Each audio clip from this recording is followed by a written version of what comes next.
Hello my self Sambit and welcome to my class. So students, आज matter in our surrounding का ये 5th class होने वाला है और इसमें हम बात करेंगे सब्लिमेशन के बारे में, जो कि बहुत ही इंपॉर्टेंट पार्ट है आपका। ओके, सो सब्लिमेशन में लेकिन जाने से पहले कुछ कंसेप्ट जो हमारा प्रीवियसली बच गया है, जिसको मैं आज पहले वो डिस्कस करूंगा, उसके बाद हम सब्लिमेशन के बारे में जानेंगे। तो सबसे पहले देख लेते हैं क्या कंसेप्ट बाकी है। ओके, तो देखो, सपोज ये 3 थिंग्स, एक है आयरन रॉड, एक वाटर एंड ऑक्सीजन। ठीक है, जाहिर सी बात है कि आयरन रॉड जो है वो सॉलिड है, वाटर जो लिक्विड है एंड ऑक्सीजन गैस है। ठीक है, लेकिन कोई अगर आपको ये पूछ लिया कि why iron rod is solid, कोई अगर आपको ये पूछ लिया कि व्हाई वाटर इज लिक्विड या फिर why oxygen is gas, then what will be your answer. तो सबसे पहले हम ये देखते हैं कि क्वेश्चन गलत तो नहीं है, मतलब क्वेश्चन ठीक ठाक तो है। तो आप बोले हाँ सर ठीक है, आयरन रॉड तो सॉलिड होता है, वाटर तो लिक्विड होता है और ऑक्सीजन तो गैस होता है। नहीं, पहले बात को समझो। इससे पहले हम बात कर चुके हैं, वाटर 3 स्टेट में एग्जिस्ट करता है, सॉलिड, लिक्विड, गैस। वैसे आयरन भी आप सुने होंगे, आयरन को अगर आप बहुत ज़्यादा टेम्परेचर तक हीट करो, एक्चुअली आयरन का मेल्टिंग पॉइंट होता है आपका 1500 से थोड़ा सा ज़्यादा, तो 1500 डिग्री सेल्सियस तक अगर आप आयरन को हीट करते हैं तो ये भी मेल्ट हो जाएगा। ठीक है ना। और ऑक्सीजन जो है इसको भी लिक्विफाई किया जाता है, तो अबाउट 180 डिग्री -180 डिग्री सेल्सियस तक अगर आप इसको टेम्परेचर को डिक्रीज करेंगे तो ये भी लिक्विड हो जाएगा। ओके, तो मतलब यहाँ पर क्वेश्चन में और थोड़ा मेंशन करना चाहिए था कि आयरन रॉड सॉलिड होता है, वाटर लिक्विड होता है, ऑक्सीजन गैस होता है at normal atmospheric pressure and temperature में। सो द क्वेश्चन अगर हम कंप्लीट करें तो ये होगा that iron rod is solid at room temperature, क्यों होता है, and why water is liquid at room temperature and why oxygen is gas at room temperature। Okay, तो चलो सबसे पहले हम समझते हैं ये वाटर से। लेकिन इससे पहले मुझे ये बताओ, कोई भी चीज को अगर मान लो आप, ये मेरा डॉगी है, ठीक है, और इसका नाम है चुन्नू।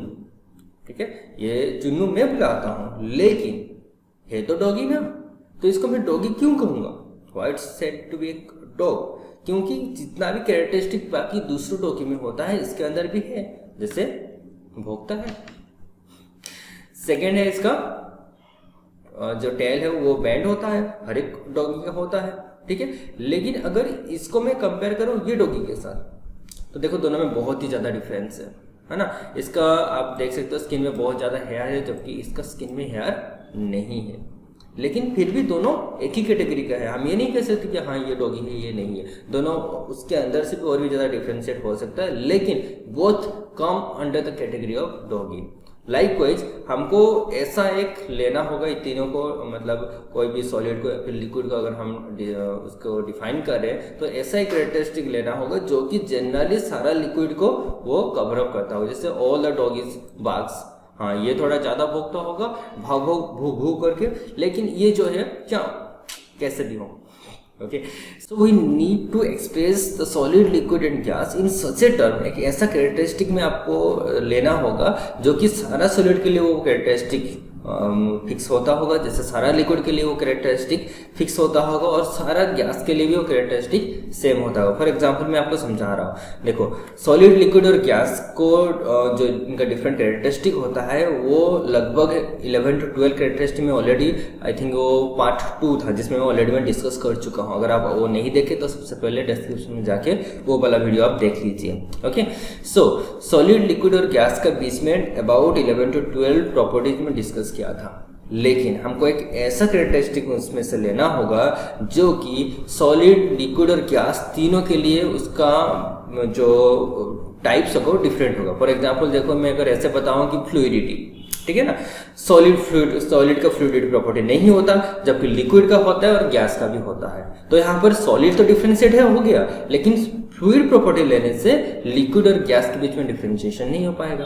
तो हमको एक ऐसा प्रॉपर्टी लेना होगा जो कि तीनों के लिए डिफरेंट होगा। ठीक है, तो ऐसा एक प्रॉपर्टी आपका शेप, साइज एंड वॉल्यूम। आपको याद होगा कि सॉलिड का जो है वो fixed shape, size and volume होता है, फिक्स है वो, ठीक है ना, जबकि लिक्विड का आपका शेप एंड साइज ये वेरी होता है, it depends upon the container to container. जैसे मान लो यहाँ पर लिक्विड जो था, ये जो वाटर था ये मग में था तो उसका शेप ले रहा था, जब इसको मैं ग्लास में डाल दिया तो ग्लास का शेप ले लिया, लेकिन वॉल्यूम जो था वो फिक्स रहेगा। ओके, जबकि गैस में क्या होता है, कुछ भी फिक्स नहीं होता, ना ही शेप, ना ही साइज, ना ही वॉल्यूम। ठीक है, तो this is the characteristic on the basis of which we can give the answer that table solid इसलिए होता है क्योंकि ये सॉलिड का कैरेक्टरिस्टिक इसके अंदर होता है। और कौन सा कैरेक्टरिस्टिक, सारा कैरेक्टरिस्टिक तो हम नहीं लिखेंगे। ठीक है, तो मेनली एक इंपॉर्टेंट कैरेक्टरिस्टिक लिखेंगे जो कि सब सॉलिड के लिए लागू होता होगा। That one is fixed shape, size and volume. Likewise water के लिए इट इज, कोई भी आप लिक्विड ले लो, कोई भी लिक्विड, ये जो कैरेक्टरिस्टिक में लिखा है ये किसी के लिए इनवैलिड नहीं होगा। Okay, that water is fixed volume but no fixed shape, size. ठीक है, अब ये आंसर लेकिन इनकम्प्लीट हुआ फॉर दिस क्वेश्चन। पूछा क्यों? क्योंकि यहाँ पर था रूम टेम्परेचर, तो हमको टेम्परेचर के बेसिस पे भी आंसर लिखना होगा। ठीक है, तो चलो इसको वाटर से समझते हैं कि कैसे ये आंसर को हमको कंप्लीट करना है।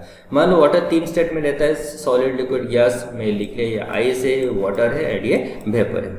ठीक, जब सॉलिड से गैस तक जाता है तो हमको क्या करना होता है ना, 0 डिग्री सेल्सियस में सॉलिड रहता है। जैसे ही आगे हम टेम्परेचर राइज करेंगे, जैसे ही 100 डिग्री सेल्सियस तक आ जाएगा तभी वेपर बन जाता है। ठीक है, अब बात करो कि ये जो 0 डिग्री से लेके 100 के बीच में लिक्विड का मतलब वाटर का स्टेट क्या रहता है, आपका लिक्विड रहता है। मतलब 1 डिग्री से लेकर 99 तक, इवन 100 पे भी वो लिक्विड रहता है और 0 पे भी वो सॉलिड रहता है। बट थोड़ा ज़्यादा डिस्टेंस के लिए मैं ये ले लूँ कि 1 डिग्री से लेकर 99 तक ये क्या रहता है ना, आपका लिक्विड रहता है। और अगर जो रूम टेम्परेचर की बात है वो तो इसी के अंदर ही आता है, 27, 1 से 99 के बीच में आता है। ठीक है ना, तो जो 0 डिग्री सेल्सियस था इसका मेल्टिंग पॉइंट, ठीक है, 100 डिग्री सेल्सियस था इसका बॉइलिंग पॉइंट। तो 0 क्रॉस हो गया मतलब ये मेल्ट हो चुका है, और 100 अभी तक पहुंचा नहीं मतलब वो बॉयल नहीं हुआ है, मतलब वेपर नहीं हुआ है। तो उसका इंटरमीडिएट स्टेट क्या हुआ, लिक्विड। बात समझ में आ रही है? तो मतलब ये मेल्ट हो चुका है क्योंकि इसका मेल्टिंग पॉइंट क्रॉस हुआ है। 27 डिग्री सेल्सियस जो है रूम टेम्परेचर, उस तक उसका मेल्टिंग पॉइंट क्रॉस हुआ है लेकिन बॉइलिंग पॉइंट नहीं पहुंचा है। अगर मेल्टिंग पॉइंट क्रॉस हुआ है मतलब वो मेल्ट हो चुका है, मीन्स इट इज लिक्विड। अगर बॉइलिंग पॉइंट नहीं पहुंचा मतलब गैस नहीं बना है। सो ये इसका जो इंटरमीडिएट स्टेट होगा दैट इज लिक्विड। तो यहाँ पर हम ये लिख सकते हैं that the 27 degree Celsius is greater than 0 degree Celsius and less than 100 degree Celsius, जो कि आपका मेल्टिंग पॉइंट से ज्यादा है और बॉइलिंग पॉइंट से कम है। ठीक है, तो आंसर मैं बता रहा हूं कैसे लिखना होगा। On that basis of temperature the melting point is less than room temperature and the boiling point is more than room temperature, hence it is liquid at the room temperature। मतलब अभी melt हो चुका है लेकिन boil होना बाकी है। अगर मेल्ट हो चुका है तो लिक्विड हो गया, बॉयल होना बाकी है मतलब लिक्विड ही है। ठीक है, अब देखते हैं रॉड, आयरन रॉड को हम कैसे एक्सप्लेन करेंगे, इसका जो आंसर कैसे कंप्लीट होगा। नहीं, ये सॉलिड है।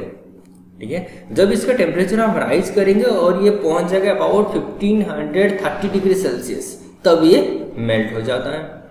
ठीक है ना, अब जो रूम टेम्परेचर था वो कितना था ना, मान लो 27 डिग्री सेल्सियस रूम टेम्परेचर था। तो ये रूम टेम्परेचर इसका कौन से स्टेट में है, देखो ये मेल्ट नहीं हुआ है ना। मेल्ट होने के लिए आपको 1530 डिग्री सेल्सियस चाहिए जो कि 27 से बहुत दूर है। ओके, तो ये मेल्ट अभी तक हुआ नहीं है, तो मेल्ट होने का पहले का स्टेट क्या होता है, सॉलिड होता है। ठीक है, तो यहाँ पर हम लिख सकते हैं the room temperature is less than the melting point, it means it has not melt yet, it means it is solid. तो हमको आंसर क्या होगा ना, it's melting point is more than room temperature, that's why it is not melted yet, that's why it is solid in room temperature. ठीक है, now बात कर लेते हैं ऑक्सीजन का। ऑक्सीजन जो गैसियस स्टेट में है रूम टेम्परेचर में 27 डिग्री सेल्सियस में। ठीक है ना, अगर इसको हम ठंडा करते हैं और तो ज़्यादा गर्म नहीं करेंगे, ठीक है, क्योंकि गैस को आप जितना भी गर्म कर लो और तो स्टेट चेंज नहीं होने वाला है। हाँ, वो प्लाज्मा होता है लेकिन वो आपके सिलेबस के अंदर नहीं है, तो हम इसको टेम्परेचर लो करेंगे। जैसे हम टेम्परेचर लो करते जाएंगे तो एक टेम्परेचर आएगा जब ये ऑक्सीजन लिक्विड ऑक्सीजन में कन्वर्ट हो जाएगा, that temperature is -183 degree Celsius, जबकि लिक्विड बन जाएगा। ठीक है, अब जो रूम टेम्परेचर था वो इसका बॉइलिंग पॉइंट से मतलब 183 डिग्री सेल्सियस में वो गैस में कन्वर्ट होता है। ठीक है। मतलब 183 अगर क्रॉस हो जाएगा, मतलब जैसे मान लो -182 -181 या फिर 180 पहुंच जाएगा, तब तो वो गैस बन गया होगा। तो रूम टेम्परेचर आने से बहुत पहले ये ऑलरेडी बॉयल हो चुका है, ठीक है। So here we can write the boiling point is less than the room temperature. तो ऑलरेडी बॉयल हो चुका है, मतलब ऑलरेडी गैस में कन्वर्ट हो चुका है जब तक वो रूम टेम्परेचर में आया।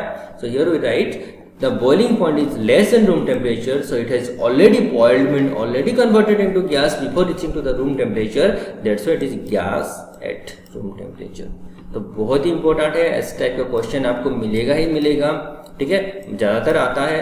तो why iron is solid at room temperature, या फिर कोई भी आयरन रॉड के बदले आपको टेबल मिल सकता है, why table is solid at room temperature, why your anything, जो भी सॉलिड आप देख रहे हो, ठीक है। तो इसको रूम टेम्परेचर में क्यों सॉलिड होता है, लिक्विड क्यों होता है, गैस क्यों होता है, तो आपको ये दो एस्पेक्ट से इसको डिफाइन करना है, ये आंसर को लिखना है। पहला है कि इसका फिजिकल प्रॉपर्टीज के बेसिस पे, सेकेंड है कि इसका टेम्परेचर के बेसिस पे, ठीक है। ये वाला प्रॉपर्टी आपको लिखना ज़्यादा बेहतर होता है, क्योंकि ये क्लियरली डिस्टिंग करता है सॉलिड, लिक्विड और गैस के बीच में। सारा सॉलिड के लिए भी ये जो प्रॉपर्टी है ये सेटिस्फाई होता है, सारा लिक्विड के लिए भी ये सेटिस्फाई होता है, जितना भी गैस ले लो सबके लिए सेटिस्फाई होता है। तो ये जो प्रॉपर्टी है ये लिखना बेटर होता है। सेकेंड पॉइंट में लिखना होगा टेम्परेचर के बेसिस में। अगर सॉलिड है तो आपको लिखना होगा ये मेल्ट अभी तो हुआ नहीं है, because the melting point is more than room temperature. Liquid में the melting point is less than room temperature, मतलब मेल्ट हो चुका है लेकिन बॉयल होना बाकी है। और गैस में आपको लिखना होगा it is already boiled before coming to the room temperature. Okay, चलो अभी आगे बढ़ते हैं। Here you have solid, liquid and gas, मतलब वाटर का तीनों फॉर्म में लिया हम, ठीक है। नाउ ये तीनों में जो सॉलिड से लिक्विड कन्वर्ट होना इसको कहा जाता है मेल्टिंग, जो हम बहुत पहले से पढ़ चुके हैं, ठीक है। अच्छा, लिक्विड से सॉलिड में जाना ये होता है फ्रीजिंग। नेक्स्ट आता है आपका लिक्विड से जो वेपर में कन्वर्ट होता है या फिर गैस में कन्वर्ट होता है, ये होता है आपका बॉइलिंग। जबकि गैस से जो लिक्विड होता है वो होता है कंडेंसेशन। ये सब हम ऑलरेडी पढ़ चुके हैं, ठीक है ना। अच्छा, अभी हम पढ़ेंगे क्या ना, डायरेक्टली सॉलिड टू गैस और डायरेक्टली गैस टू सॉलिड। क्या ये पॉसिबल है? क्या ऐसा कोई सॉलिड है जो कि डायरेक्टली सॉलिड फॉर्म से लिक्विड में नहीं जाएगा, डायरेक्टली आपको गैस में आ जाएगा? क्या ऐसा हो सकता है? अगर है तो ये प्रोसेस को क्या कहा जाएगा? ये प्रोसेस को कहा जाता है सब्लिमेशन। और जो गैस से डायरेक्टली सॉलिड होता है दैट इज ऑल्सो सब्लिमेशन, दोनों ही सेम है।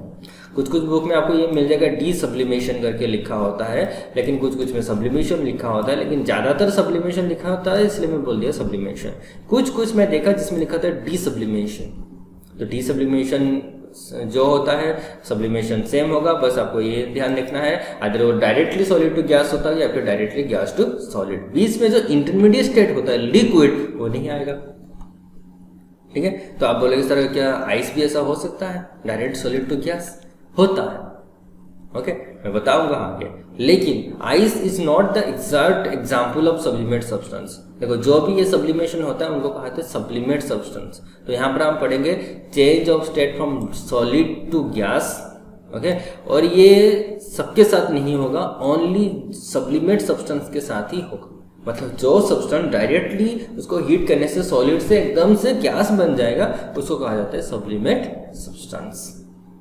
बात समझ में आ रही है? तो ये क्या क्या ऐसे सब्सटेंस होते हैं, तो लोग कुछ एग्जांपल देख लेते हैं। सबसे पहले आप देख लो यहाँ पर नैफ्थलीन बॉल। आपको पता होगा जनरली यूज क्या आता है, आपका जो विंटर गारमेंट वगैरह होता है उसको रख देते हैं ना आप पूरा साल भर के लिए, तो उसमें नैफ्थलीन बॉल डाल के ये रखा जाता है। देन कैम्फोर, पूजा के टाइम में जो आलती होता है वहाँ पर ये जनरली यूज किया होता है। देन आपका एमोनियम क्लोराइड, एक वाइट सॉल्ट, वाइट कलर का एक आयनिक कंपाउंड है जो सॉल्ट टाइप का ही दिखता है।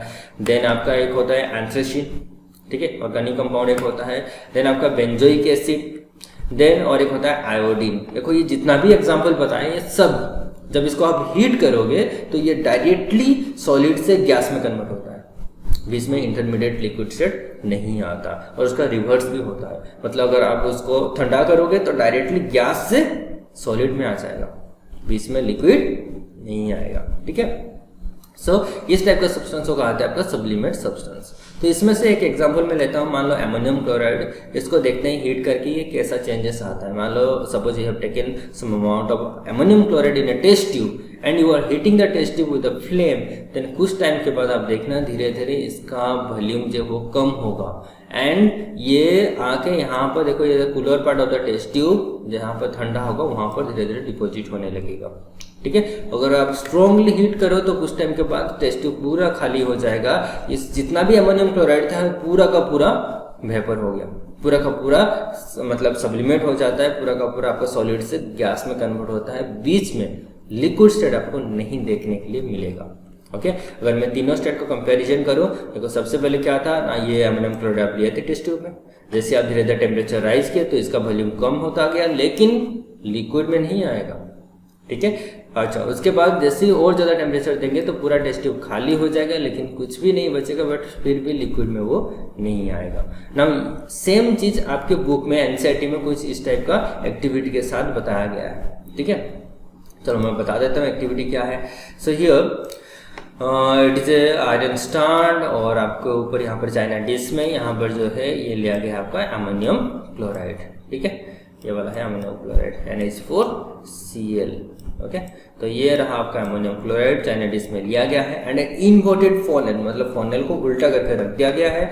देन ये इन्वर्टेड फॉनेल हो गया, देन यहाँ पर कॉटन प्लग एक दिया गया है ताकि जो अमोनियम क्लोराइड यहाँ से वेपर होके बनेगा वो ऐसे एस्केप होके बाहर ना जा पाए। ओके, और कॉटन इसलिए देते हैं ताकि प्रेशर भी मेंटेन रहेगा, अगर नहीं तो ज़्यादा प्रेशर हो जाएगा तो फिर ये टूट जाता है, मतलब फट जाएगा। ठीक है ना, तो कॉटन प्लग से एयर का प्रेशर जो है वो बाहर चला जाएगा, लेकिन अमोनियम क्लोराइड बाहर नहीं जाएगा ना। जैसे आप यहाँ पर टेम्परेचर राइज होगा तो क्या होता है ना, जब टेम्परेचर पहुंच जाएगा 340 डिग्री सेल्सियस तक, तब ये जो अमोनियम क्लोराइड था ये धीरे धीरे आपका गैस मतलब ये वेपर होने लगता है, और जैसे ये पार्ट में पहुंचेगा, देखो ये पार्ट में क्या होता है ना, टेम्परेचर ज़्यादा नहीं होता। ठीक है, तो ये पार्ट में वो क्या होगा ना, फिर से वो सॉलिडिफाई होने लगता है, मतलब पहले तो सॉलिड था, जैसे हम टेम्परेचर थे वो वेपर हो गया। ठीक है, देखो यहाँ पर आपको लिखा होगा अमोनियम क्लोराइड वेपर, मैं थोड़ा रिमूव करता हूँ। सो यहाँ पर आपको मिलेगा अमोनियम क्लोराइड वेपर ये। ठीक है, जैसे अमोनियम क्लोराइड को हीट करेंगे तो वो पहले गैस में कन्वर्ट हो गया, नाउ जैसे ही ऊपर आएगा यहाँ पर फिर से वो मतलब सब्लिमेट होता है, मतलब फिर से गैस से वो सॉलिड में कन्वर्ट हो जाता है। लेकिन यहाँ पर मैं एक चीज़ बताना चाहूँगा जो कि थोड़ा सा गलत यहाँ पर बुक में दिया हुआ है। ये जो आप अमोनियम क्लोराइड वेपर देख रहे हो ना, एक्चुअली अमोनियम क्लोराइड का वेपर नहीं होता, this is a wrong concept. NCERT में दिया हुआ है, आपके स्टैंडर्ड के हिसाब से ठीक है, लेकिन जैसे आप हायर क्लासेस में जाओगे तो ये कॉन्सेप्ट आपका गलत हो जाएगा। तो मैं थोड़ा बताना चाहूँगा, अमोनियम क्लोराइड जो सॉलिड फॉर्म में था, जैसे इसको हम हीट करते हैं at the temperature of 340 degree Celsius, सब ये एक्चुअली क्या होता है, it is not ammonium chloride vapour, ध्यान से सुना, ये डिकम्पोज हो जाता है और देता है ammonia gas and chlorine gas. मतलब इसके अंदर यहाँ पर जब ये हीट होता है till the temperature 340 degree Celsius, तो ये दो गैस में कन्वर्ट हो जाता है, एक होता है अमोनिया गैस और एक है क्लोरीन गैस।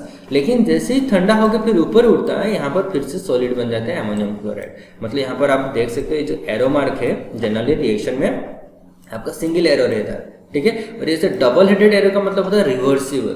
तो मतलब 340 डिग्री सेल्सियस में ammonium chloride ammonia and chlorine gas में कन्वर्ट हो गया, जैसे ही फिर टेम्परेचर डाउन होगा, ऊपर आएगा, ठंडा होने लगेगा, फिर से अमोनिया एंड क्लोरीन जो है वो कंबाइन होकर अमोनियम क्लोराइड में कन्वर्ट हो जाएगा। ठीक है, तो ये जो कंसेप्ट यहाँ पर थोड़ा सा गलत लिखा हुआ है, लेकिन आपके स्टैंडर्ड के हिसाब से 9th के लिए ये सही है, आपको इतना दिमाग नहीं लगाना है। लेकिन जब फिर भी मैं बता दिया, क्योंकि फिर बाद में कमेंट आएगा कि सर ये तो डिकम्पोज होता है, लेकिन जैसे ही फिर से टेम्परेचर डाउन होगा, फिर दोनों फिर अमोनियम एंड क्लोरीन मिल जाते हैं एंड अमोनियम क्लोराइड फिर से बन जाता है। सो ये कभी भी लिक्विड नहीं होगा, क्योंकि जैसे आप 340 डिग्री टेम्परेचर पहुंचेंगे तो ब्रेक डाउन होने लगेगा, मतलब अमोनिया और क्लोरीन जो है आपका कन्वर्ट हो जाएगा, तो इसलिए इसको कहा था सब्लिमेट सब्सटेंस। ठीक है, अच्छा तो आगे देखते हैं। देखो जितना भी मैं आपको एग्जांपल बताया था सब्लिमेट सब्सटेंस का, चाहे वो कैम्फर हो, एंथ्रासीन हो, बेंजोइक एसिड हो, आयोडीन हो, अब क्वेश्चन ये आता है कि ये सब इनके अंदर ऐसा क्या है कि डायरेक्टली सॉलिड से गैस में कन्वर्ट हो जाते हैं? क्यों लिक्विड जो स्टेट है बीच में इंटरमीडिएट क्यों नहीं आता? तो सबसे पहले इसको समझने के लिए हम वाटर का एग्जांपल लेते हैं। वाटर में लिक्विड क्यों आता है, लिक्विड स्टेट ठीक है, क्यों डायरेक्टली सॉलिड से गैस में कन्वर्ट नहीं होता? तो देखो आप, सॉलिड स्टेट जो होता है वाटर का वो 0 डिग्री सेल्सियस में होता है। जैसे आप टेम्परेचर धीरे धीरे राइज करेंगे तो 100 डिग्री सेल्सियस पहुंचेगा, तब जाके बॉयल होगा।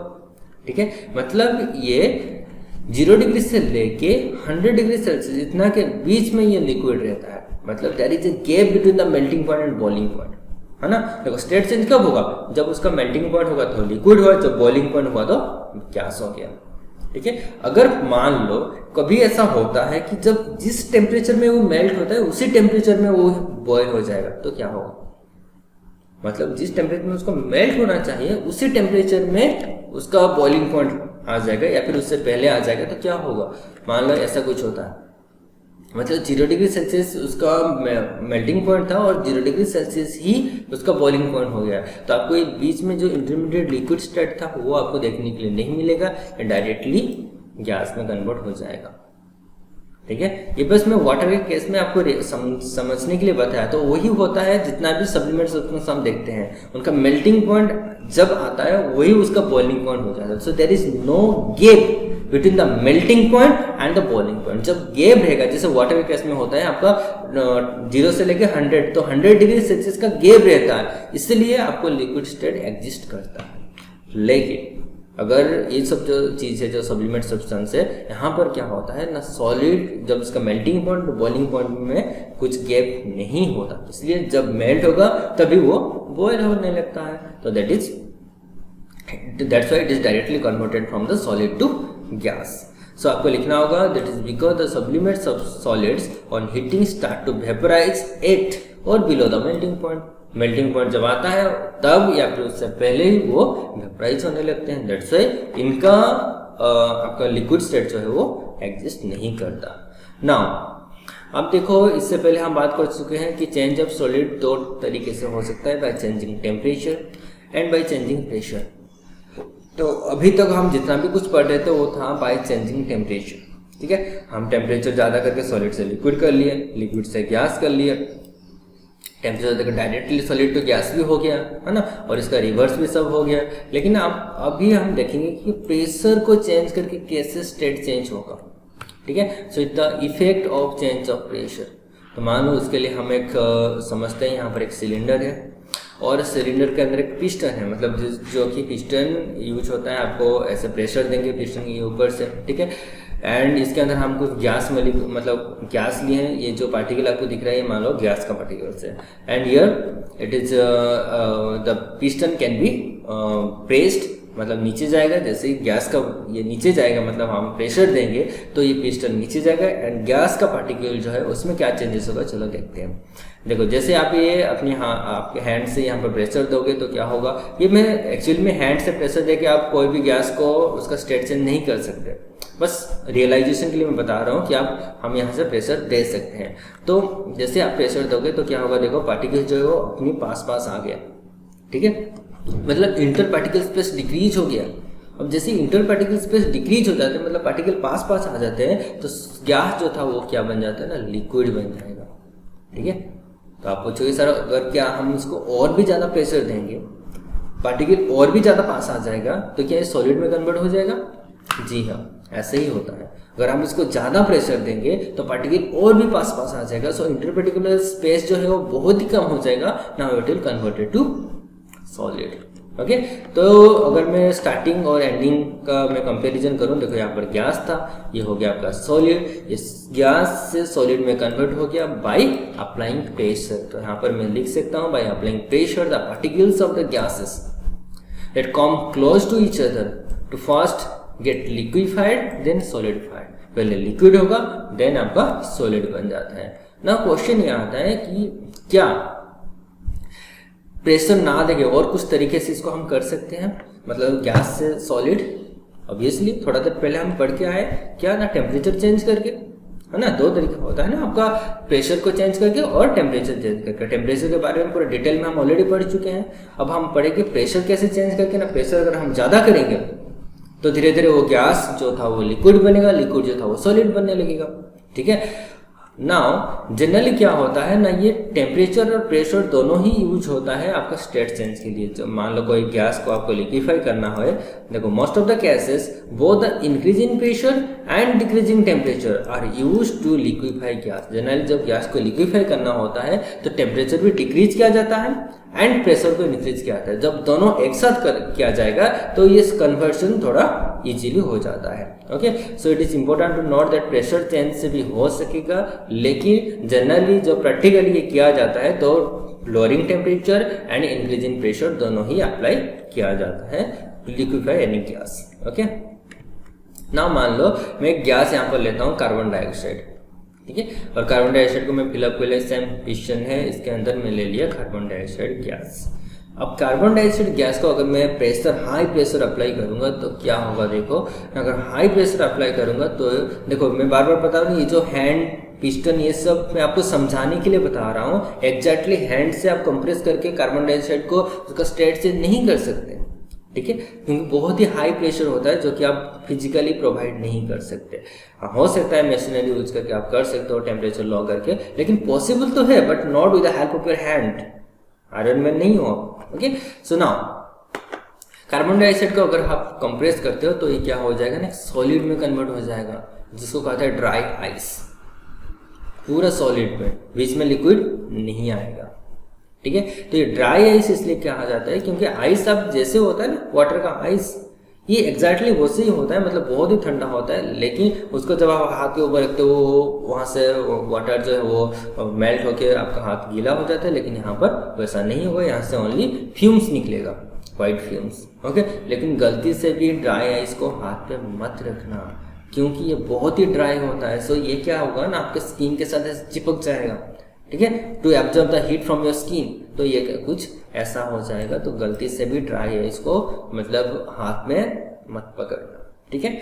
अच्छा, now thing is that gas से जो सॉलिड हुआ, मतलब ये डायरेक्टली गैस से सॉलिड होता है जब आप कार्बन डाइऑक्साइड को कंप्रेस करते हो, ठीक है। तो ये प्रोसेस को क्या कहा जाएगा, that process is also called sublimation, जो मैं पहले से बता दिया था, ठीक है। तो conversion of gas to solid directly, that process is also called sublimation. तो क्या अगर हम ड्राई आइस को हीट करेंगे तो ये डायरेक्टली कार्बन डाइऑक्साइड में कन्वर्ट होगा या फिर बीच में लिक्विड आएगा? नहीं, ये डायरेक्टली कार्बन डाइऑक्साइड गैस में कन्वर्ट हो जाएगा, बीच में लिक्विड नहीं आएगा। सो dry ice is also a sublimate substance. जैसे आपका अमोनियम क्लोराइड था, जैसे आपका अल्ट्रासिन था, जैसे आपका जो नैप्थलीन बॉल होता है, like wise dry ice is also a sublimate substance. Okay.